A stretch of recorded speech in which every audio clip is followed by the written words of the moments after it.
আসসালামু আলাইকুম everyone, it's me Shonur Rahman and welcome to my new another blog. So দেখতে দেখতে নতুন একটা ব্লগে চলে এসেছি। আর আজকে এসেছি আমি কোথায় আপনারা চিনতেই পারছেন। আজকে আমি চলে আসছি তারাফ রেস্টুরেন্টে। এটা হচ্ছে রাজশাহীর মধ্যে কয়েকটা রেস্টুরেন্টের মধ্যে ছোট ছোট রেস্টুরেন্টের মধ্যে জনপ্রিয় একটা রেস্টুরেন্ট।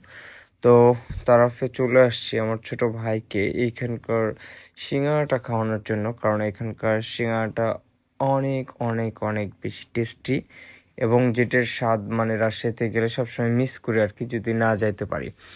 তো যাই হোক, ছোটো ভাই আসতে চাচ্ছিল, হাতে ওর তেমন একটা সময় ছিল না, এত অল্প টাইমের মধ্যে তারফে আসছে। ভাবতেছিলাম যে আজকে মানে খাবার পাবোই কিনা, এটা একটা বিগ প্রবলেম। তারফে সব সময় একটা ভিড়, একটা ক্রাউড থাকে আর কি। তো সব কিছু মিলায়া প্রায় আধা ঘন্টা ধরে বসে থাকার পরে ফাইনালি বসার জায়গা হলো, বসে গেলাম। অ্যান্ড অর্ডার তো করে দেওয়া আছে, দেখা যাক সিঙ্গারা চলে আসুক। এইখানে রাজশাহীতে যখনই আসি তখনই বসি। আর তারফের প্রতি একটা টান আছে, সেটা হচ্ছে যে তারফ থেকে আমার প্রথম ভিডিওটা ভাইরাল হয়েছিল। তো যাই হোক, সেটা সেটা 3.2 মিলিয়ন পর্যন্ত গিয়েছিল।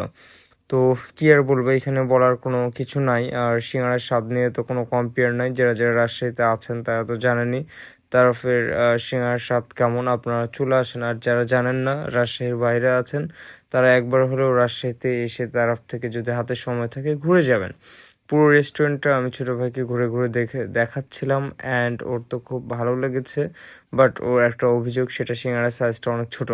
সো যে জিনিসটার স্বাদ বেশি সেটা সবসময় ছোট হয় বা অল্প হয়, এটাই কিন্তু আমরা জানি। তো এইখান থেকে বের হয়ে চলে আসলাম, সিএমবির দিকে যাচ্ছিলাম। ওকে নিয়ে একটু চা খাবে বায়না ধরছিল যে ভাই একটু ভালো চা খাবো। তো সিএমবিতে তো হরেক রকমের চা পাওয়া যায়। সো বের হয়ে গেলাম। এই হচ্ছে রাতের রাজশাহী, আমার প্রাণের শহর রাজশাহী। আপনার মানে আমার একার না, আমাদের সকলের প্রাণের শহর রাজশাহী। সো যারা রাজশাহীতে থাকেন, রাতের ভিউটা নিয়ে তো বলার কোনো কিছুই নাই। এত এত ভালো লাগে রাতে আমাকে ঘুরতে, বাট সময় সুযোগই হয়ে ওঠে না। কতদিন পরে যে ঘোরার জন্য একটা দিন বের করতে হয়, এটা একমাত্র আল্লাহ পাক আর আমি ছাড়া কেউ জানে না। কিচ্ছু বলার নাই। মানুষ ভাবে যে ছোট থেকে বড় হলে মনে হয় চাপ কমে যায়, বড় হলে ঘুরবে ফিরবে, কিন্তু এটা সম্পূর্ণ ভুল। যতই না বড় হবে, তার সেলফ রেসপেক্ট থেকে শুরু করে প্রত্যেকটা কাজের প্রতি দায়িত্বশীল, আরও আরও অনেক চাপ হয়ে যায়, অনেক কিছু বেড়ে যায়। সব কিছু মিলিয়ে একটা হিমশিম অবস্থা।